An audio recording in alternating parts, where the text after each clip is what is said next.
Olá, eu sou o pastor João Balbino e nós estamos na série Mensagens para os Remanescentes. Nesse vídeo, veremos o conteúdo do capítulo de número 34 do livro de nossa autoria. O título do capítulo é Deus nos chamou para a sua própria glória e virtude. Há pessoas que têm frequentado a igreja por anos, mas sem experimentar um crescimento palpável. Há pessoas que o tempo passa, mas permanecem como criancinhas espirituais, centradas em si mesmas, sempre buscando autogratificação, sempre legislando em causa própria, ensimesmadas. Não são robustas em termos de amar e de perdoar. Não são fortes em termos de oferecer a outra face, andar a segunda milha. Será que é possível mudar isso? Sim, é possível. Nesse vídeo, nós veremos o caminho para a vida piedosa. Veremos o caminho para a mudança de natureza. Veremos o caminho para grandes mudanças, para mudanças permanentes em nossa vida, mudanças permanentes em nosso caráter. Veremos que essas mudanças são possíveis. Assista o vídeo até o final com oração e com concentração. Você encontrará a resposta de um caminho para uma atitude nova. Eu preciso, mais uma vez, agradecer pelo apoio que você tem dado a esse canal. Agradeço por suas orações e por sua atitude tão preciosa de compartilhar os vídeos que temos publicado com outras pessoas. Muito obrigado. É extraordinário saber que a mensagem que nós temos anunciado segue alcançando cada vez mais pessoas, segue alcançando cada vez mais vidas, mais famílias. A Deus toda a glória. Que o Senhor te recompense. Muito obrigado mais uma vez. Vamos para o vídeo da mensagem. Deus nos chamou para a sua própria glória e virtude. Leiamos. 2 de Pedro, capítulo 1, versículos 3 ao 11. Seu divino poder nos deu todas as coisas de que necessitamos para a vida e para a piedade, por meio do pleno conhecimento daquele que nos chamou para a sua própria glória e virtude. Por intermédio destas, ele nos deu as suas grandiosas e preciosas promessas, para que por elas vocês se tornassem participantes da natureza divina e fugissem da corrupção que há no mundo, causada pela cobiça. Por isso mesmo, empenhe-se para acrescentar à sua fé a virtude, à virtude o conhecimento, ao conhecimento o domínio próprio, ao domínio próprio a perseverança, à perseverança a piedade, à piedade a fraternidade e à fraternidade o amor. Porque se essas qualidades existirem e estiverem crescendo em suas vidas, elas impedirão que vocês, no pleno conhecimento de nosso Senhor Jesus Cristo, sejam inoperantes e improdutivos. Todavia, se alguém não as tem, está cego. Só vê o que está perto, esquecendo-se da purificação dos seus antigos pecados. Portanto, irmãos, empenhem-se ainda mais para consolidar o chamado e a eleição de vocês, pois se agirem dessa forma, jamais tropeçarão.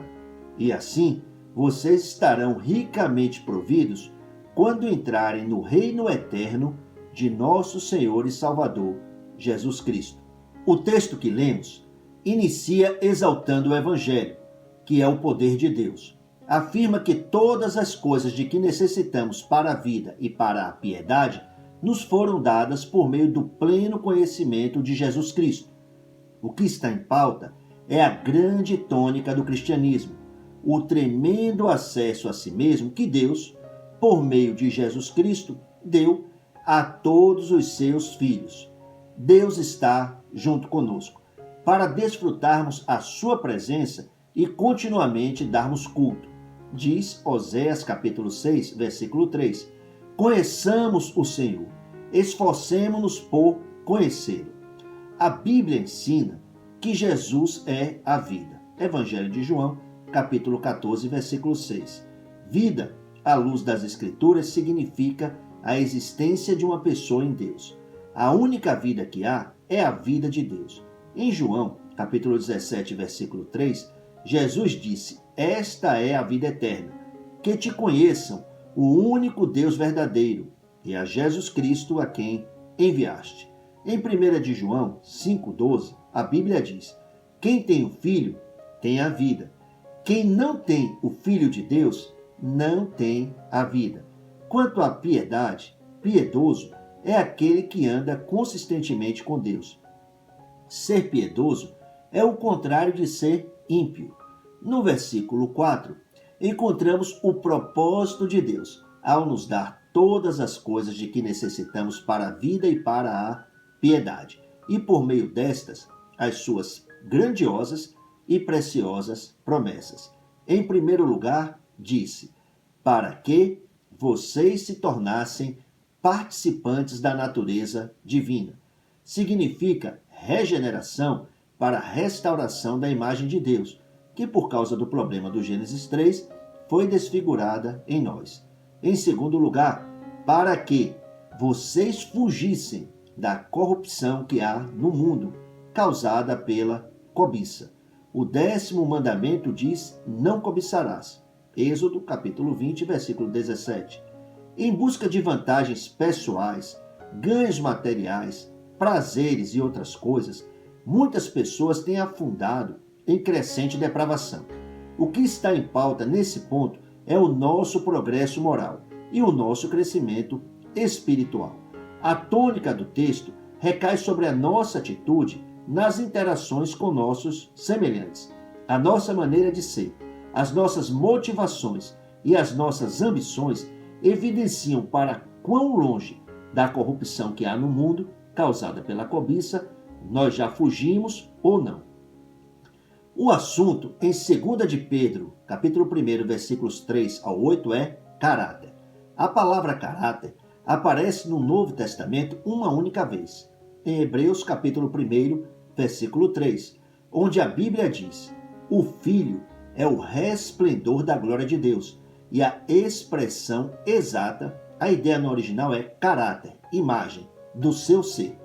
O que a Bíblia informa é que o Filho é uma reprodução idêntica, literalmente uma cópia exata do ser de Deus, em todas as circunstâncias de sua vida. Jesus glorificou, refletiu, expressou perfeitamente quem Deus é. Jesus disse, Evangelho de João 14:9, "Quem me vê, vê o Pai." Pergunto, que é caráter? Caráter é a nossa face verdadeira, é quem nós realmente somos. Jesus Cristo nos redimiu, somos filhos de Deus. É fundamental que expressemos um caráter condizente com a nossa identidade de filho. É isso que o apóstolo Pedro trata nos versículos seguintes.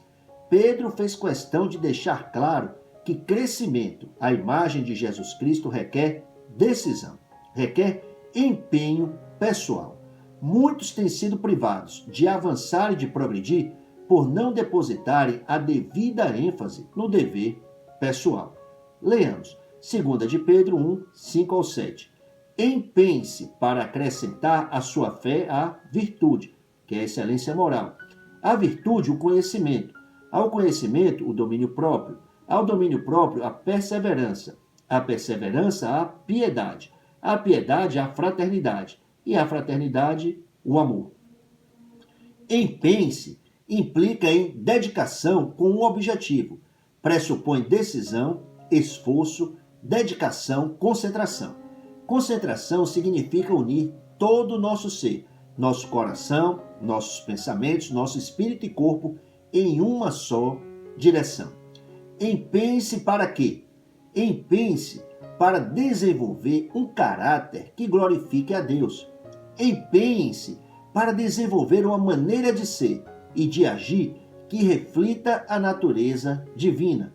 Empenhe-se para expressar virtudes divinas, tais como as relacionadas no texto, especificamente nos versículos 5 ao 7. Em outras palavras, número 1, não espere que o Espírito Santo automaticamente acrescente à vossa fé a virtude, a excelência moral que é própria da divindade, o fruto do Espírito Santo. Mas empenhe-se para progredir moralmente. Em outras palavras, tudo em nossa maneira de ser e de agir que não expressa Jesus Cristo, que for reprovado pela palavra de Deus, nós devemos censurar, reprovar em nós mesmos. Devemos nos corrigir. Número 2. Não devemos, de maneira alguma, passivamente esperar que o Espírito Santo acrescente à virtude o conhecimento. Em se tratando dos assuntos espirituais e de Deus, conhecimento implica relacionamento. Em Provérbios, capítulo 2, versículos de 1 ao 6, a Bíblia ensina como achar o conhecimento de Deus. Está escrito: Meu filho, se você aceitar as minhas palavras e guardar no coração os meus mandamentos, se der ouvidos à sabedoria, inclinar o coração para o discernimento, se clamar por entendimento e por discernimento gritar bem alto, se procurar a sabedoria como se procura a prata e buscá-la como quem busca um tesouro escondido, então você entenderá o que é temer ao Senhor e achará o conhecimento de Deus, pois o Senhor é quem dá sabedoria. De sua boca procedem o conhecimento e o discernimento. Número 3. Domínio próprio é fruto do Espírito Santo. Entretanto, não devemos errar, passivamente esperando que o Espírito Santo acrescente ao conhecimento o domínio próprio. Mas nós devemos empenhar-nos para cultivar e expressar essa qualidade divina, que significa aprendermos a controlar as nossas emoções, aprendermos a controlar também as nossas atitudes.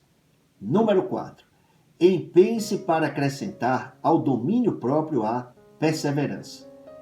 Perseverar, na linguagem da Bíblia, significa continuidade. É não desistir. Dependendo inteiramente da graça de Deus, prosseguimos no caminho de Deus. Número 5. Empenhe-se para acrescentar à perseverança a piedade, que é um andar cotidiano com Deus, que se reflete numa maneira de ser que busca, em todas as coisas, glorificar ao Senhor que está junto conosco, que habita em nós. Número 6. Empenhe-se para acrescentar a piedade à fraternidade. Filadélfia significa amor fraternal. Fraternidade significa amar aos nossos irmãos como a nós mesmos, um senso de pertencimento e de responsabilidade recíproca dentro da família de Deus. Número 7. Empenhe-se para acrescentar à fraternidade o amor. Amar, na linguagem do céu, significa tomar a própria cruz e, visando a glória de Deus e a promoção da felicidade alheia, seguir. Quanto tempo frequentando a igreja, mas sem experimentar um crescimento concreto?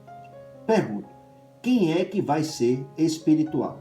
Vai ser espiritual aquele que quiser ser espiritual. A Bíblia diz, Gálatas capítulo 5, versículos 16 e 17. Digo, porém, andai em espírito, e não cumprireis a concupiscência da carne. Cada um precisa decidir como vai andar, se vai andar no espírito ou se vai andar na carne. Virtudes celestiais podem ser cultivadas. O nosso caráter pode ser refinado, mas a responsabilidade da decisão de progredir é nossa. Explico mais. Em Salmos, capítulo 32, versículo 8, Deus, que não pode mentir, prometeu: eu o instruirei e o ensinarei no caminho que você deve seguir. Eu o aconselharei e cuidarei de vocês. Temos 4 promessas nessa escritura: orientação, direção, conselho e cuidado divino. Deus prometeu. Deus cumpre aquilo que promete. Mas como é que Deus vai cumprir o que prometeu nesse caso? Observe. No versículo seguinte, Deus adverte. Salmos 32, 9.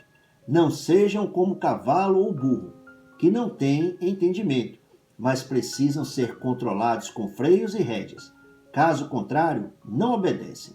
Em outras palavras, é como se Deus dissesse: eu o instruirei e o ensinarei no caminho que você deve seguir. Eu o aconselharei e cuidarei de você. mas você deve se sujeitar a mim livremente. Não espere que eu coloque freios e rédeas em você. Animais é que precisam de freios e de rédeas. Diferente de cavalos, de animais de carga, de burros, você tem entendimento. Eu guiarei por meio do entendimento que tenho te dado. Você deve pesar os prós e os contras em cada circunstância e tomar a decisão correta segundo a minha natureza, segundo o meu caráter, segundo a minha palavra, segundo os princípios e os valores que você tem aprendido, segundo os princípios e valores do céu.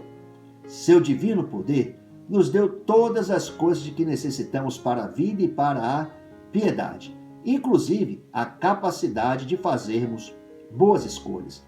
Nem adianta fazer aquela oração mais tola que há de pedir rédeas e freios. Nós é que decidiremos. Teremos que fazer escolhas, resolver se vamos ou não nos sujeitarmos a Jesus e glorificarmos a Deus a cada passo do caminho. A salvação não nos deixa instantaneamente semelhantes a Jesus. A salvação não muda instantaneamente o nosso caráter, não muda instantaneamente a nossa maneira de pensar, não muda instantaneamente a nossa maneira de agir, não muda instantaneamente as nossas ambições, não muda instantaneamente os nossos alvos, propósitos, prioridades, etc. Continuamos pecaminosos e imperfeitos durante toda a jornada da terra ao céu. Todavia, conforme nos submetemos ao Espírito Santo e à Palavra de Deus, progredimos para nos tornarmos o tipo de pessoa que manifesta o fruto do Espírito Santo, conforme Gálatas capítulo 5, versículos 22 e 23. Pessoas que amam, pessoas que são alegres, pacíficas, pacientes, amáveis, bondosas, fiéis, mansas e que dominam a si mesmas, pessoas que glorificam a Deus. Você quer mudança? Então creia no Evangelho. Procure compreender qual é a vontade do Senhor. Efésios capítulo 5, versículo 17 determina isso. Tome posse do poder de Deus e mude.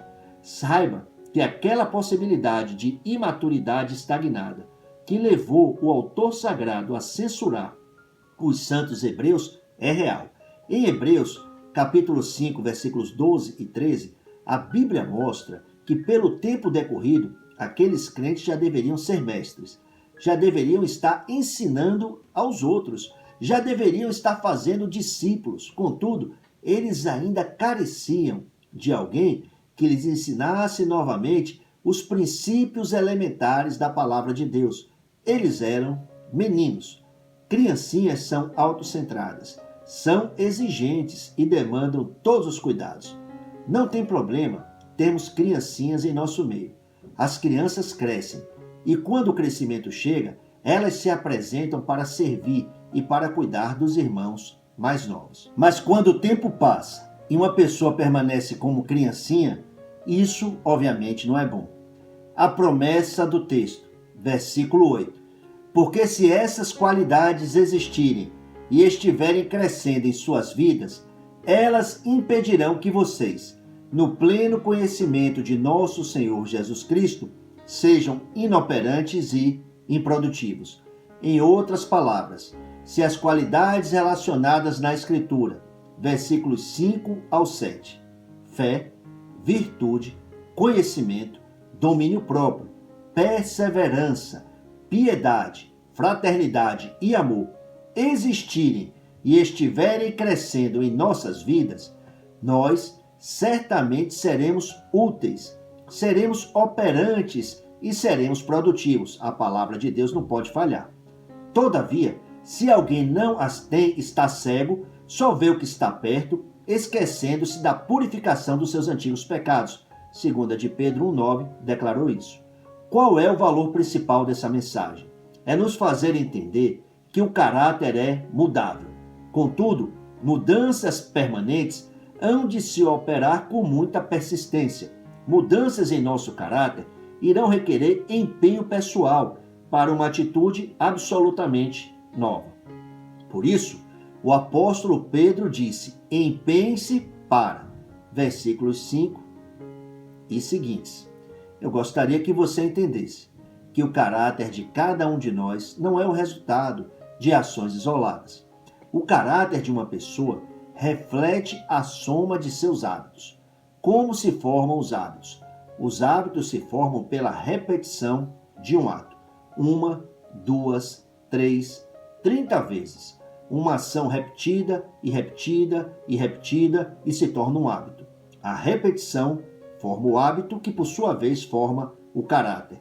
O hábito é algo muito forte nos seres humanos. Hábitos positivos formam um caráter positivo. O contrário, você já entendeu. Que você receba força do Evangelho para cultivar e para expressar virtudes como as que o texto relacionou, e desse modo glorificar a Deus cada vez mais perfeitamente. Oremos.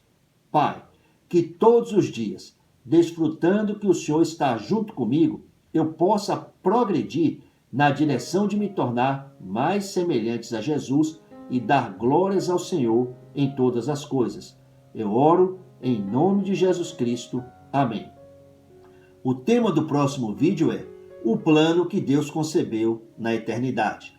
Veremos que a missão da igreja logrará êxito e que o plano de Deus se cumprirá cabalmente. Nós temos a visão absoluta do futuro e isso é algo muito precioso, algo muito grande. Às vezes, desperdiçamos tempo com muitas coisas que não têm nenhum valor para a nossa vida, com coisas que não nos acrescentam nada de bom e às vezes nos fazem mal e até causam prejuízos. Se disponha a investir tempo ouvindo a palavra de Deus, com concentração e com oração. Ouvindo a palavra de Deus com um coração ensinável. Se disponha a ouvir mais de uma vez as mensagens que nós temos proclamado. Tome notas. A palavra do Evangelho é alimento, é vida, é paz, é cura. Que Deus te fortaleça e te abençoe. Obrigado por assistir. Graça abundante.